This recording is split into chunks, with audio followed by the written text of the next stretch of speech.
प्रत्याशी है श्रीमती महाराजी देवी। 27 तारीख को साइकिल के सामने वाली बटन दबाकर महिला को न्याय दिला देना, समाजवादी पार्टी की सरकार बना देना।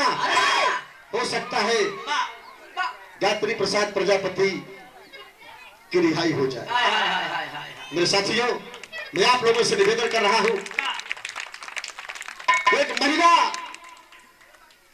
पुकार रही है आप लोगों के बीच में, जैसे दुशासन के बीच में द्रौपदी। आज लोग लाज की बात है सम्मान बचाने का कार्य कर देना। साथियों, मैं अपनी तरफ से बहुत बहुत अभिनंदन वंदन करता हूं। प्रधान की तरफ से 101 रुपए का सम्मान। श्रीमान बलराम यादव इधर मिस्त्री भैया की तरफ से बहुत बहुत नमस्ते प्रणाम बा। एक सर पूरी समाज के नमन बा।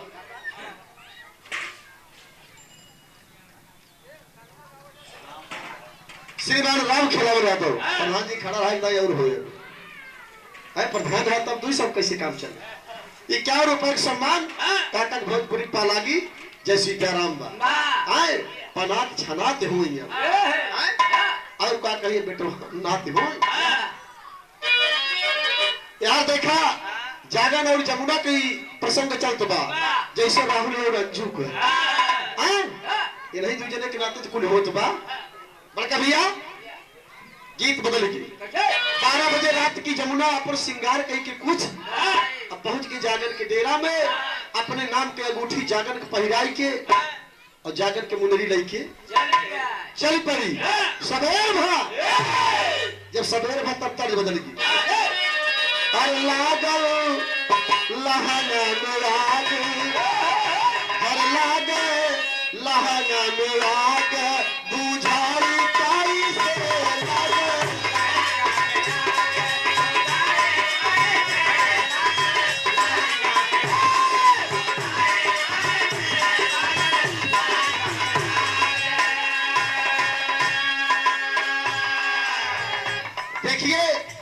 हमारे भैया की फिर से फरमाइश हो गई। शिवशरण यादव समना भार से कहा कहा चलेगी साइकिल, उड़ेगी धूल। एका हम बता देते ही इहुस बढ़िया दे देते ही। एक ठे गाना चला बाबे बीचों बीचों में चला थे, ये लड़के गावत थे। आइल बानी तोहरा गलिया के बारू हमर ललिया,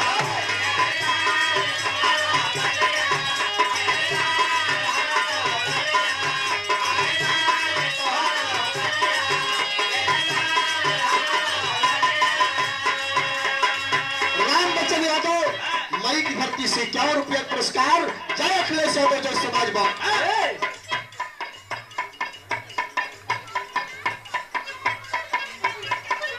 जगन्नाथ यादव, जगत नारायण यादव। अच्छा हिया के समाजवादी पार्टी के प्रत्याशी आप मोहम्मद ताहिर खान, बहुत बहुत धन्यवाद। साथियों 27 तारीख को हिसाब किताब बराबर कर लेना। 51 रुपए का सम्मान। जय अखिलेश यादव, जय समाजवाद। आइल बानी तोहरा गलिया के बारू हमर ललिया,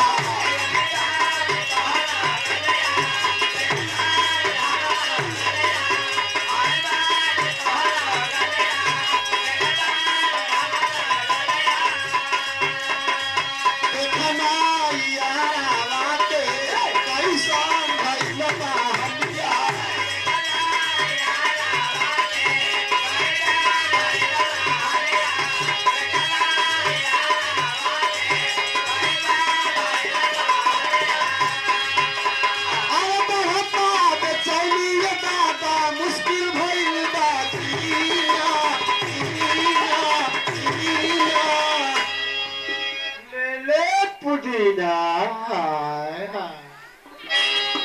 लेला पुदीना लेला पुदीना,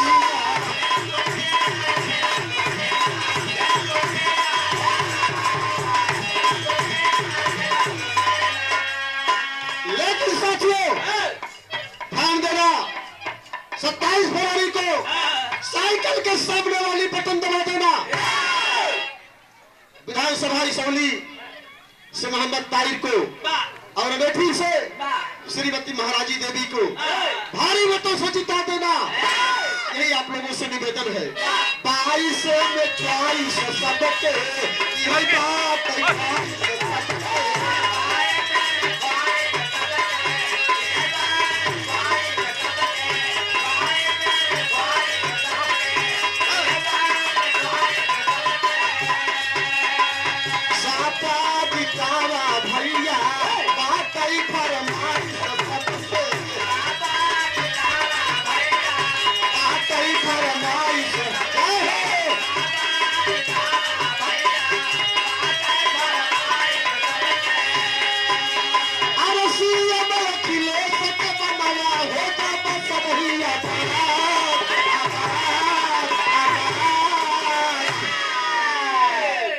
अगर दिल में रखते हो तो तालियों की गड़गड़ाहट से सम्मान कर देना, जब गीत आपके कानों तक पहुंचे तब।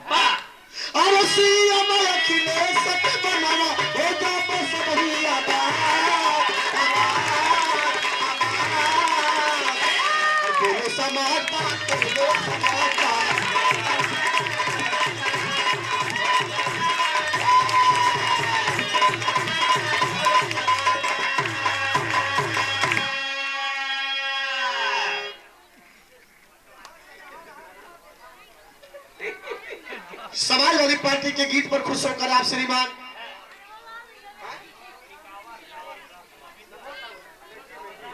बलराम मिस्त्री, जब मिस्त्री हरे घूम पड़ा है और तो चापम चाप पर अब टेंशन ना भैया, यही बदले। हाँ, लोकतंत्र राज है बाबूजी, हर कोई आजाद है। 51 रुपया का सम्मान बाई का नाम बताया मिस्त्री बलराम यादव मिस्त्री, ये तो दुई दाव आई टिकावर। बहुत बहुत नमस्ते प्रणाम आप सब भाई, नमस्ते प्रणाम बा। गायक मजे देर तक, लेकिन वही नतीजे की बातें प्रीति पाल के साथ है भाई। छलगाओ कहा गया हो दुल्हा का मामा छटका झारस जब बाल सैया दी लागस का माल सैया दी।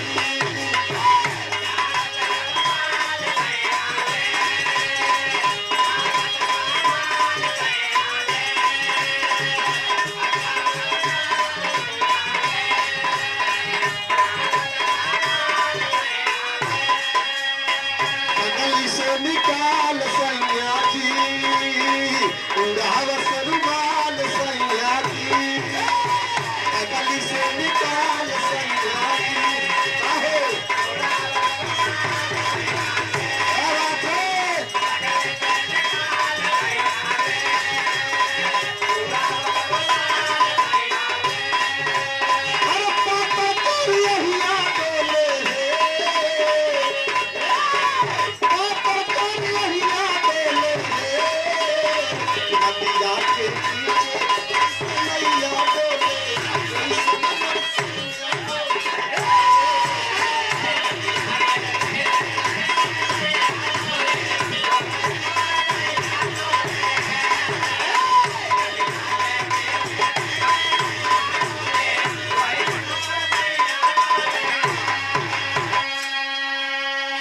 लेकिन हे दुल्हा के मामा आवत अखिलेश भैया जी, 22 के भैया जी।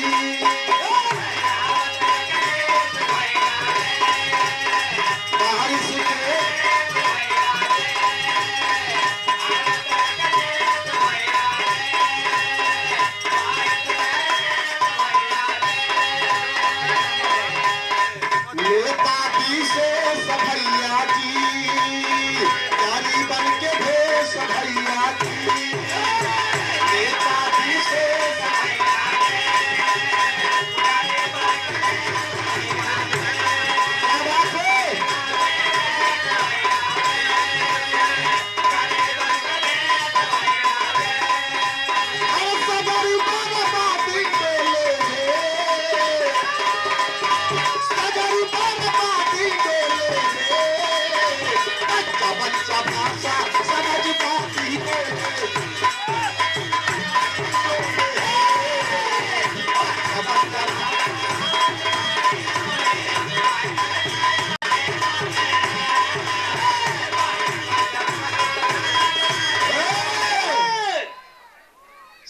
राम जतन यादव प्रधान मई से महाराजी देवी के लिए अपील कर रहे हैं।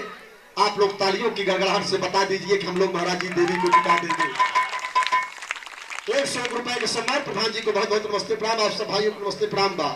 जाकर जब बिहावन कही पाऊ का आई जब अखिलेश्वर डिम्पल लट्टी आए थे यहाँ बड़का भैया क्षमा चाहेंगे, कहानी एकदम करीब बा। आज जमुना जब अंगूठी बदल के चली गई सबेर भा जाकर के नींद टूटल ता गोरी ले गई ले मुदरिया, अरे गोरी ले गई ले मुदरिया भाया लखा तारा गोरी।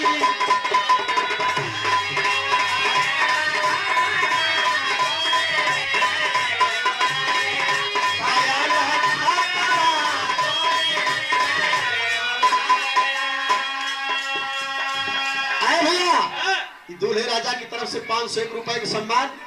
कहा था चाचा वही समाजवादी चलेगी, समाजवादी तो चलबे करी।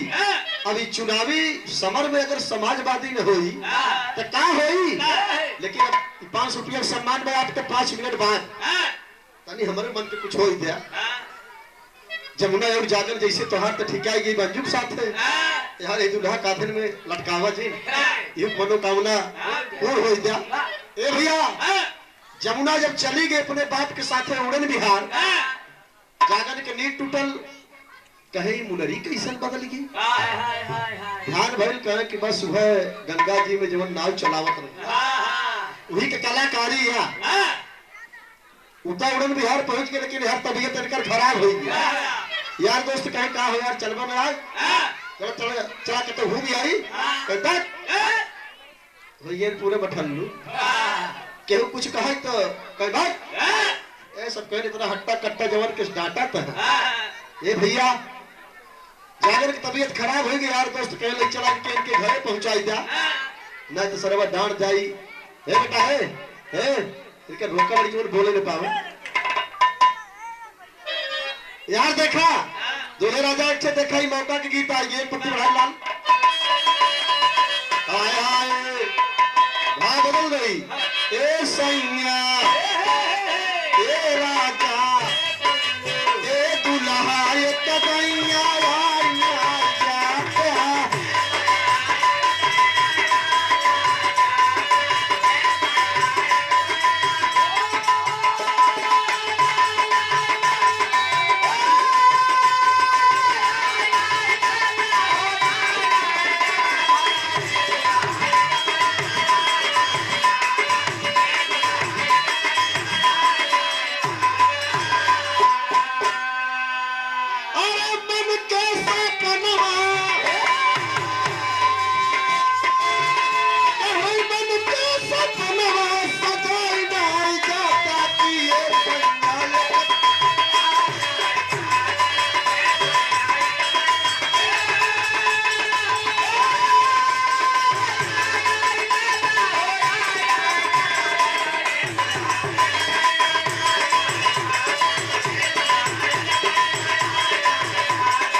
ये भैया ये 51 रुपया का सम्मान ये दूल्हे राजा के बुआ की तरफ से दूल्हे राजा के बुआ की तरफ से कहा गए फुफ्फा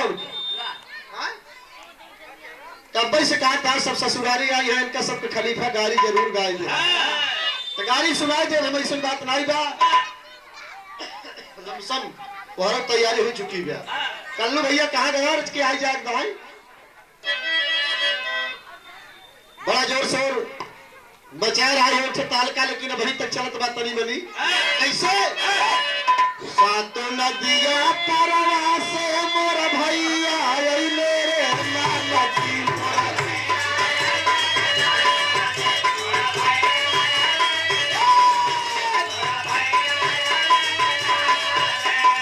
सातों नदिया परवा से मोर भैया मेरे नदी मोरा दिया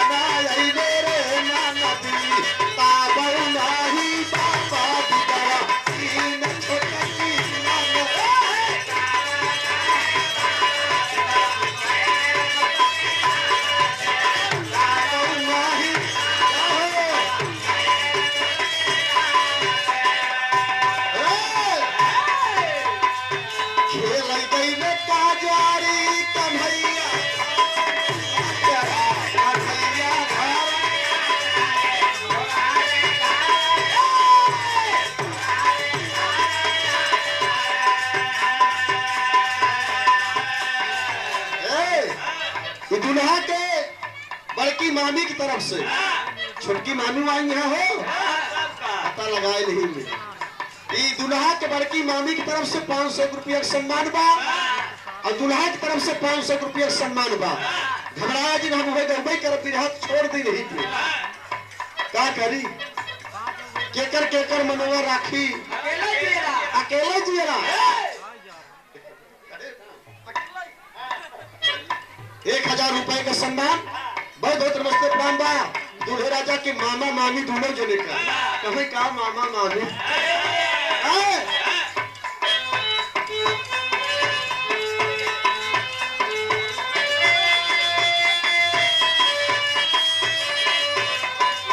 खेल गईले का जारी कन्हैया धारिया प्यारी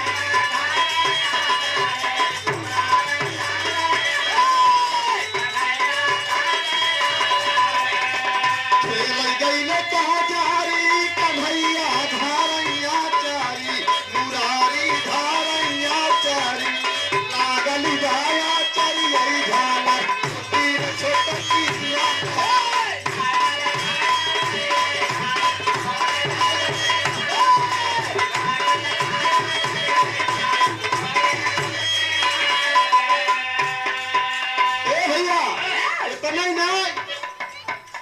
कितना बढ़िया भाव बन जाला जब औरतन के कई लोग गाना थी सावना भदौना के रवनिया चुवई रे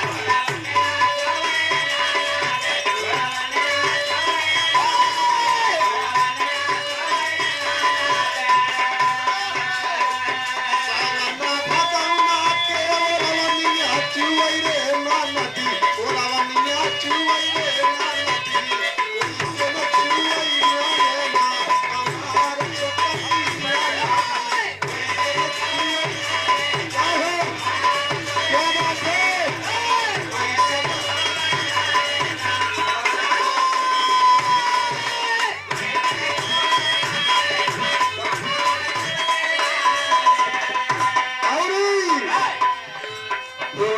बाजा बाजेला गोंडे कलवंडा नाचेला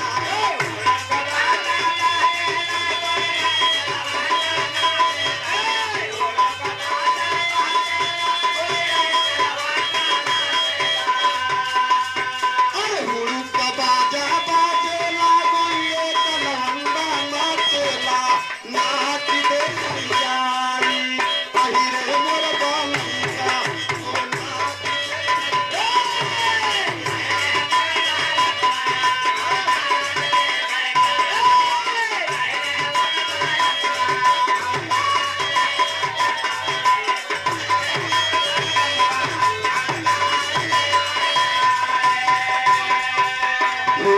बाजा बाजेला गोंडे कलवंडा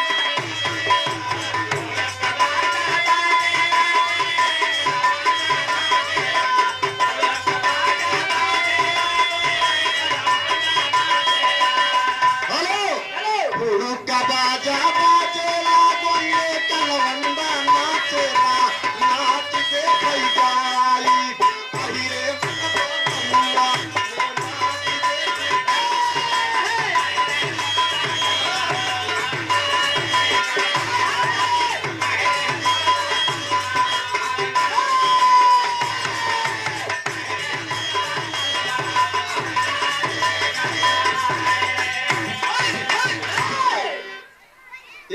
रुपए का सम्मान दूल्हे राजा की तरफ से कहा था चुनरी पे जानता है अंजू ऐसे ओढ़ के आए हुए हे लड़के है बगल में जाके से पाँव उठ उठ ताकते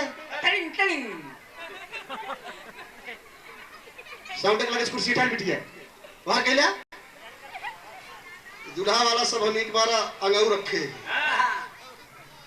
ये पूरा 2000 बा भैया ये दूल्हे राजा का पुरस्कार कुल हमारे थैली में बा और सब नीचे बा जब 25 हो जाए तो जान ले एकदम लेकर महापूरम हो जाए पर वाला ज्यादा हो सके तो बा बैठ जा काका बैठ जा कुर्सी पे बैठ क्या भैया भाव रहा लेकिन दूल्हा की तरफ से कहना बा अब ज्यादा देर होगी एक समाजवादी हो जाए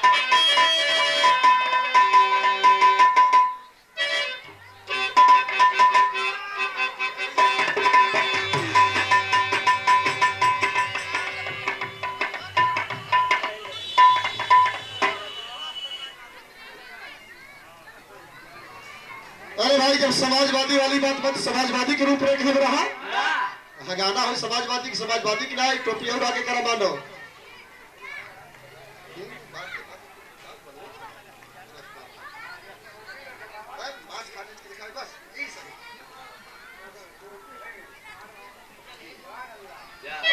सुभान अल्लाह।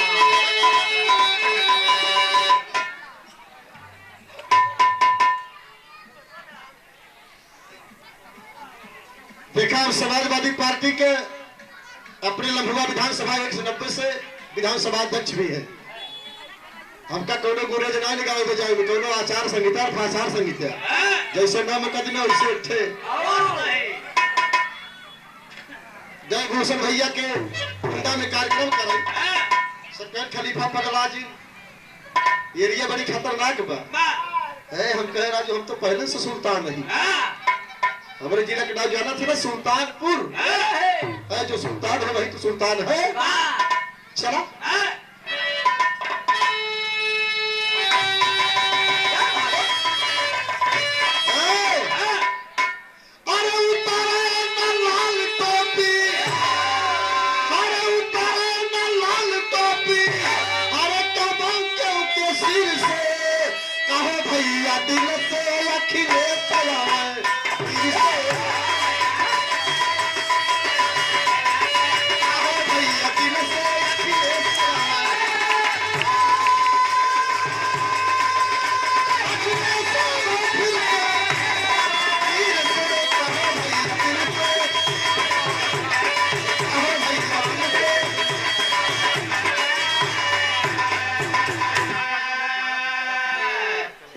लाल टोपी कबो के सिर से कहो भैया दिल से अखिलेश आवा आपो सबसे विनती बा माता बहन से कि 27 तारीख के साइकिल के सामने वाली बटन हच से आपो सबसे विनती बा नौजवान साथी जनता बाटन काका बाबू दादा माई सबसे साइकिल के सामने वाली बटन दबे तब रोजी रोजगार मिले तब खेती की यारी कुशल रहे ना दिशान जवन बाढ़ इनसे बहुत जान जीर्ण हुई। टॉपिक सम्मान क्या है आप सब 27 तारीख का समाजवादी पार्टी भारी बहुमत से जिताया। लाल टोपी के सिर से भैया दिल से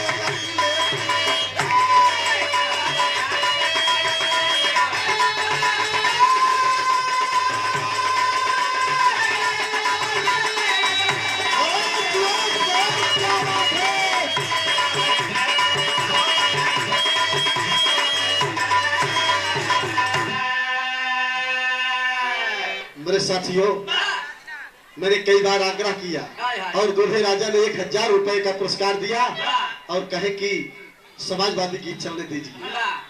मालूम हुआ कि आप समाजवादी पार्टी के सच्चे सिपाही हैं, इसलिए हमर सैया हमर राजा हमर दुल्हा हमर बनवा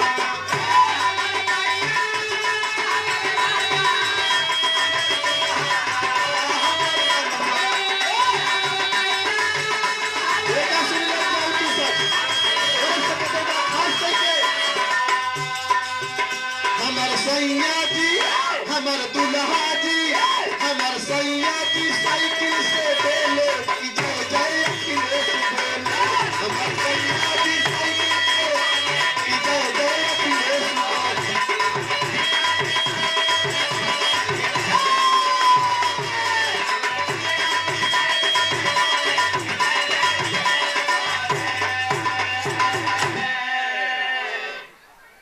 बारे दूल्हे राजा दूल्हा के श्रीमती कलावती यादव याद की तरफ से 201 रुपए का सम्मान। बहुत बहुत नमस्ते प्रणाम है आप सब भाइयों को नमस्ते प्रणाम, माताओं बहनों को नमस्ते प्रणाम। और दूल्हे राजा की तरफ से 501 रुपए का सम्मान। ठेकेदार नहीं चाहे जिंदगी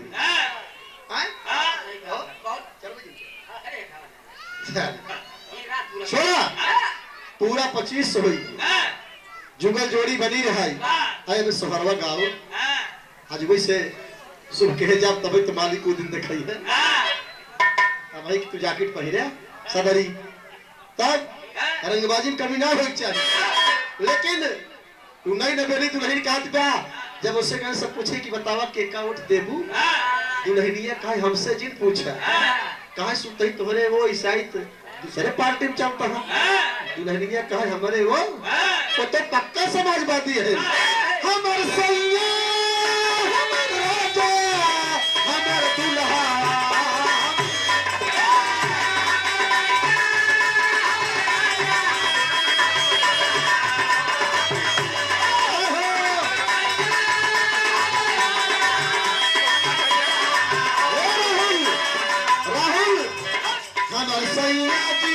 हमारे दुल्हा जी हमारे राजा जी साइकिल से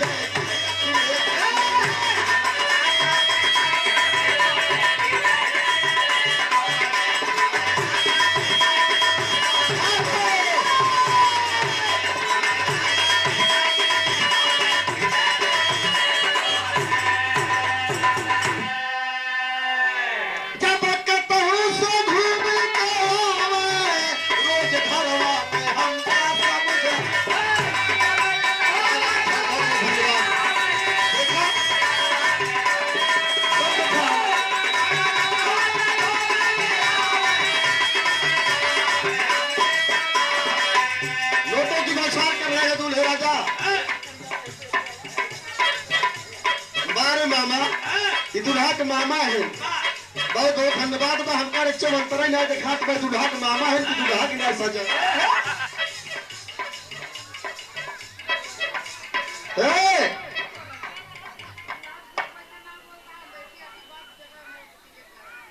अच्छा ये दुल्हा के बुआ तरफ से कहना बाटे कि हमारे भतीजे के मतलब आगमन हो खूब आशीर्वाद दिया हम आपसे बहुत बहुत नमस्ते प्रणाम करते ही आप वाला गाना गावत ही हम जानते ही फुफा हरे रिश्तिया तो कहता गारी गाय गावत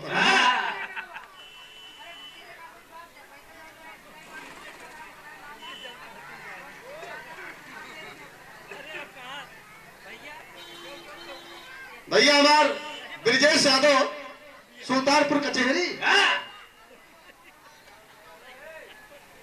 गड़लाई भैया जैसा उठा लेता बताइए बहुत नमस्ते प्रणाम बा और 1000 रुपए का पुरस्कार दूल्हे राजा के छोटे मामा मामी क्या बात है बना रहा मामा मामी हम जहाँ जहाँ गाय हुआ आवा कहा तो ही पैसे का लालच कहता है लेकिन हम वचन देते ही आज जब आपको जरूरत पड़े तो आप बताइए मामा मामी ए भैया दूल्हे राजा के मामा मामी वैसे हुई आई बाटी उन्हों है बुला दे से देख ली अरे मतलब सब क्यों जान लेते हैं कि मामी यही बाकी तो हरे उन्हों के कभी सब देखा आ रही हुई माई हर के ही पैसों का गठिया खिला हूं हां दुल्हन लाई लिया 10 के नोट 5-6 खंड मतलब तोड़ की ऐसा टिकिया बना दी जैसे ओटी तरह धर सुटती के तरह बढ़िया बनाई पाए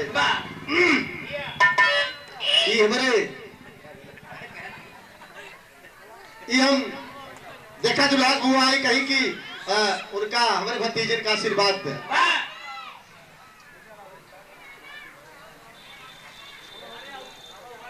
चला आओ